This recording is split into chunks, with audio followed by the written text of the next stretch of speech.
Hello, hello, hello. Welcome to our Narrow Road podcast, where I, Amanda Williams, your host, and Avery Williams, your co-host, are living out a countercultural life, and we're inviting you to join us. We're so glad you're here. Good evening, friends. It is so good to be back with you. I do have to apologize. We did tell you at the beginning that family needs would need to come first, and oh my goodness, has this been just a very, very difficult season for our family. 6 out of the 8 of us have had several illnesses, repetition, or, same illness, different strand, I don't know. It seems like when one person's getting over it, another person's beginning, and then the person who is just recently in recovery has caught something additional, and wow. So 2 of us are still holding strong, but on top of that, and finishing out our wrestling season and just some other fun things we have going on, it just was very difficult to get a podcast done. But the cool thing about that is that I had some time to ponder. There was a lot of questions, most surrounding homeschooling. And so it gave me some time to kind of think and ponder and pray. And Avery and I decided that I would start just an introductory podcast about homeschooling, and then we would come back with a part 2 and possibly a part 3, just kind of walking you through some different aspects of the questions that came in. We've kind of categorized them, and I think we have a pretty well-organized plan. But I do want to say that I know that a lot of you that tune in, I can't imagine you're interested in homeschool. And so we do definitely want to make sure that there's opportunities for you to be encouraged. So if you wouldn't mind not fast forwarding or skipping these episodes, but perhaps you know somebody who's interested in homeschooling or who's praying about homeschooling or who is homeschooling and could use some encouragement, we would just be so delighted if you would share this podcast with them, maybe leave a message or a comment on Spotify or Apple Podcasts. That would really, really help us get the word out. And our prayer is just that we could encourage others and maybe help them along their journey and just be a blessing somehow. But we also want to have a couple episodes that don't pertain to homeschool for those of you that maybe need encouragement in other areas. And so fingers crossed, we can get a couple episodes done a week and bless more than just the homeschoolers out there. So thank you so much for kind of letting us find our way. So I wanted to preface this with saying, Jesus plus nothing makes us holy. Let me say that one more time. Jesus plus nothing makes us holy. A very, very influential friend who started along the homeschool journey at the same time we did was in a leadership position, and she stood up in front of the crowd, and I was ready for her to tell us why we were so wonderful because we had made the sacrifice to homeschool, and she was going to tell us the formula and how to do it, and she was just going to make all my dreams come true in this one informational meeting. And that is what she said. Jesus plus nothing makes us holy. Man, did that hit, and I just needed to humble myself. And let me tell you a little bit about our journey and how we even got to homeschool and why it was so important that I did humble myself. But first, I want to take a look at education in general, how it started, and how we got to the option of homeschool. So, if you look back in history, from the 1600s to like the early 1800s, the parents did most of the educating in the home. They often taught reading, math, religion, and then just basic life skills, cooking, weeding the garden, laundry, that kind of thing.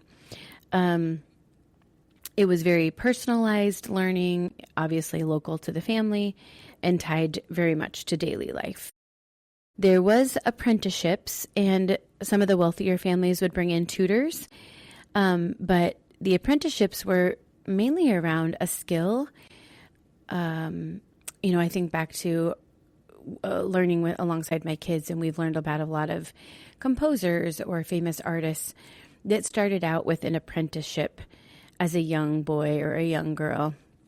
And that is how they kind of found their way and became well known. And they were taught the art and the practices, and they were able to, create on their own and then have works of their own. Then later in the 1800s, there was the one-room schoolhouse, and this was the agrarian society. A lot of farming and growing your own food and homestead, and the fathers often worked right there on the property, or maybe they were a business owner and they worked at a shop nearby. And so having one schoolhouse where all the children could go and one teacher would teach across all the ages just really met their needs at that time. And then by 1918, okay, so hear that, 18, all states had public school laws in place. 1918, that's what, 108 years. The public school is only 108 years old. So if you think about even how long we've been a country, that is a very short amount of time, 100 years. And so I just want to tell you a little bit about how did we even get the public school? How did this come about? So our founding fathers believed strongly that preserving the democracy would require an educated population. They would need to understand, this is the people I'm talking about, people, our citizens, would need to understand political and social issues in order to participate in civic duties. They had hoped they would teach them to vote wisely and to protect their rights and freedoms, resisting tyrants and demagogues. And so, you hear a lot about Thomas Jefferson and John Adams. They were advocating for schools to be publicly funded. And in 1830, Horace Mann, that's another popular name that you'll hear, he led the movement for what they called common schools.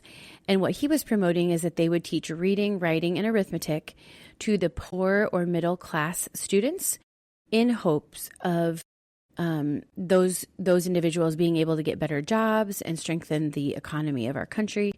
And they hoped this would eliminate poverty and crime as well. And so that was one of the main reasons to even get this started. So there was a lot of motivation there. Secondly, we saw that our country was moving toward from the agrarian to the industrialized revolution or the industrialized nation. And so we're going basically from farms to factories. So men, they would travel for work. They were no longer working around the home or on the property. And so they shifted towards, more corporate employment far from their family life. And likewise, the children then were sent to schools to learn how to follow directions, how to follow strict schedules, how to work well with others, and to learn basic skills so that they could have industrialized jobs in the future. So you can see, again, there's a lot of motivation there for our country, our economy, the citizens being able to fit this mold. Okay, then another reason was to unify a growing and diverse population. So you have to remember, in the 1800s, there was massive immigration. This brought about language barriers, cultural differences. And so the public schools were meant in part to Americanize the children. They were to teach English and hopefully to teach values. The Bible was used a lot at the beginning, and there was a divide between the Protestants and the Catholics, which you saw a rise of more Catholic schools coming into be. And then also the schools were to teach civic norms. And so that was very, very important for them to handle this immigration flux, language barriers, cultural differences, making sure we all had the same values, etc. And their fourth goal with public education was to standardize all education. So it was an aim to give everybody the same basic education, no matter your socioeconomic status. And then lastly, it was in hope to reduce inequality, which is odd because if you look back at history, there was still inequality for girls, minorities, rural students, you name it. The list goes on. And so those were the actual reasons for the public school coming to be. Now I think it's important for me to talk to you about my public school experience, and this might shock you. It was fine. I don't have any horrible traumatizing stories to tell you about any of my teachers. I loved them. I think they liked me okay. I didn't have like any bullies in my life or, any horrific stories to tell in that regard. I got good grades. I enjoyed learning. I struggled with perfectionism a bit and, was hard on myself in that way, but loved learning and always enjoyed the challenges put before me. I didn't have any, longing to be with my parents because guess what? My mom worked at the school. And so it wasn't like I felt like I was away from her all day. I got to see her multiple times. She was a teacher right there in the building. My dad had an amazing state job. He was always home by 4:30 every day. We had family devotions every morning at 6:30, and we ate dinner together every single night. And my parents attended all of my sporting events and my, band and vocal and that kind of thing. So I had a very good experience. And I didn't have anything really bad, but I knew there was something missing. Like there was just something off about it. And I always had this discontentment, just thinking there's gotta be more, there's gotta be a different way. And so I've been trying to think of like, what are like three main things that I can think back now that really bothered me about education that maybe I didn't realize. And what I came up with was the pacing, the methods, and labels. So let me break those down really quickly for you. Pacing, kind of self-explanatory. I often felt in public school that if there was something that I just fell in love with, like poetry, I loved that, or geography, or writing, English, parsing sentences, loved all of that. But I didn't have a lot of extra time to really lean in and linger there because, there were these strict schedules, like you remember the industrialization, like conveyor belt movement, right? And so there wasn't a lot of time to linger and to dive deeper into something really steep in it and get it into your long-term memory. It was more a box on your task list. And once you, completed it, you need to move on because, there's lots to accomplish. Likewise, if I didn't understand something like Algebra 2, for instance, if I didn't get it right away, nobody was pausing for me, to take time to understand the concepts. They needed to move on almost the very next day. And what I found in certain subjects, that if you didn't learn step 1 well, step 2 was even harder because step 2 built on step 1. And so certain subjects just were very difficult for me to enjoy because I needed a slower pace for those. And so I've equated that to the conveyor belt of the factory. It's numbers, production, keep things moving at a regular rhythm. And so then with the methods, I think the testing really bothered me. I think the way you're tested makes a difference in the way you express what you know. So for example, spelling. Okay, let's think back to 5th grade spelling. You're given like a list of 8 to 10 words on Monday, and you need to write them a bajillion times a day in hopes that on Friday you will be tested and be able to remember how to spell those words. I could easily do that because little did I know in the 5th grade, I have a photographic memory. So I had no problem writing down the words, memorizing them, and taking that test. But then I would fail spelling because 6 weeks later on the unit test, I may not have used those words for 6 weeks. And now I'm being tested on them again. And I have no recollection of how to spell those words. All I did was teach myself how to jump through the hoops, get the correct answer on Friday, and move on to the next list of spelling words. But I didn't actually become a good speller because that technique didn't work for me. And so I think that that's kind of a huge thing, just the different methods. So it's like, I call this the cookie cutter approach. And so we're not all shaped the same. We're not all the same size. We don't all learn the same way. And so I just found this testing to be very distasteful. And it really, what leads me into my third point of labels, it really made me feel bad about myself. And I believed the label that there was something wrong with me, because obviously every other student was on the conveyor belt. Every other student was a different cookie cutter that was the same, and I was the oddball, so I must have something wrong with me. And so those are just a couple things that really, I think, bothered me. And my dad did say later in life, he's like, I knew you would not public school your children. I didn't know what you would do, but I just knew there would be something different, because there was always like a rub with that type of schooling. And so, after we had our son, he did go to a little Christian preschool in town, and I had a career that I loved, and Eric was in ministry, and we were just kind of getting on our feet. Eric was just out of college, starting his early ministry years, and we didn't have a lot of funds.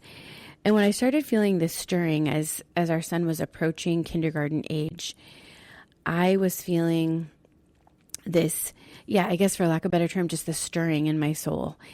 And I was visiting with a really dear friend about it. And she said, my sister and I have been talking about the same topic.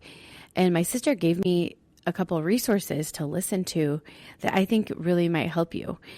And what they were is some sermons by a pastor named Voddie Baucham. That's V as in Valentine, Voddie, and then Baucham, Baucham.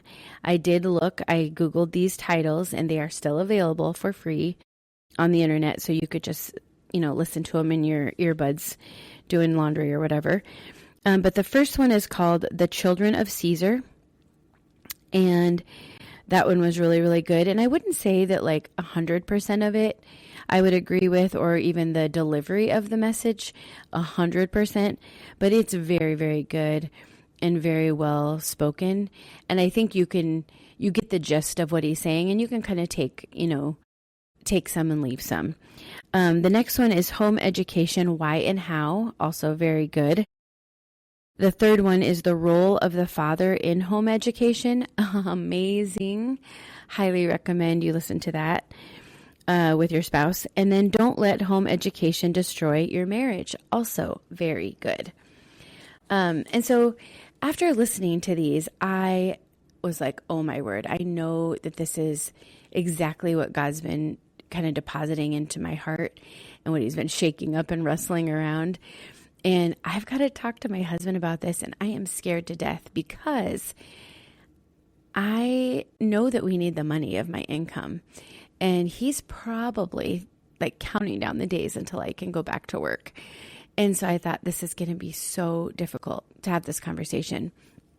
Unbeknownst to me, my husband was feeling the same stirring in his heart and had been kind of doing some research on his own and was like, oh my goodness, I need to talk to Mandy about this. And he was nervous, like, oh, how awful. She's going to think I'm so rude to say, you need to stay at home. And she loves her career and she probably can't wait to get back to it. And so, luckily we had a husbands and wife retreat on the calendar a couple weeks after all of this started. And we went away, and it was really cool because each day there was like a little date they sent you on. Well, midweek, they put together a picnic lunch for us with conversation cards in the basket. And we were to drive around to some nature-y location and just be together, eat lunch, and then talk through these conversation cards.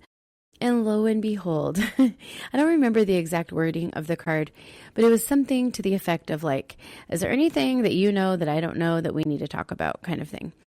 And so, of course, I'm like, yes, there is something I need to talk to you about. And he said, me too. I need to talk to you about something. And I'm like, you go first. And he's like, no, you go first. And so we were both just terrified.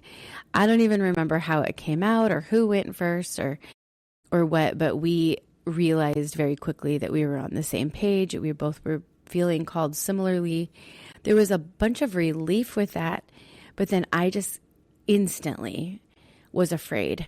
I started bawling. I thought about all of the homeschooling people that I knew from my childhood that I thought were different or odd, or, maybe were made fun of, or they didn't know how to read when they got transferred into the public school. Or I just had all of these really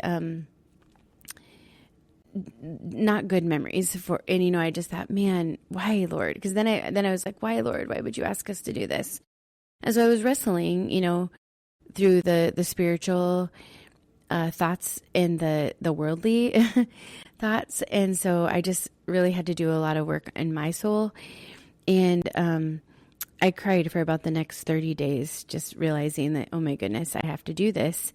And I'm scared to death. And I think we're just going to end up really strange and weird, and it's going to not go well. And so I didn't know, it was the fear of the unknown. And then there was the nervousness of telling my parents in particular, because like I said, my mom worked at the school and we had a great experience there. And she loved her job. She loved the kids. And I thought, what's she going to think? She's going to think we're crazy.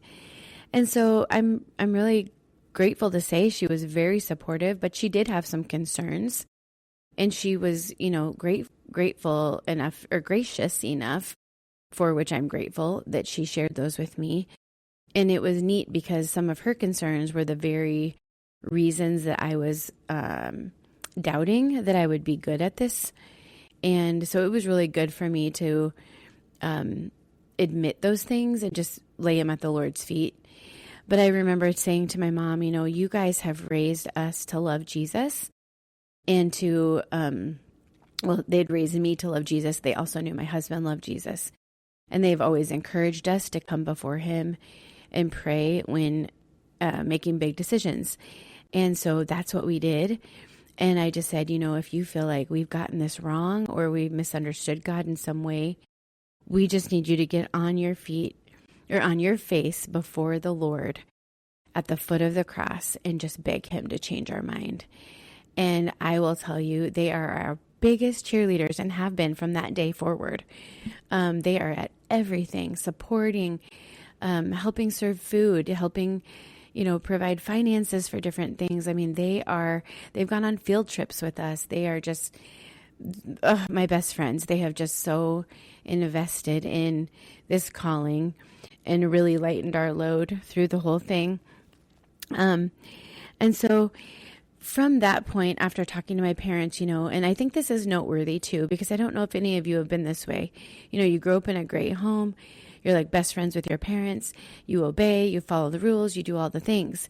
Then you go off and you get married and you still love Jesus and you obey, you follow the rule and all the things. And all of a sudden, the Lord asks you to do something that maybe doesn't align with your parents' views, but you know that you're your own family with your husband, but you do care very much.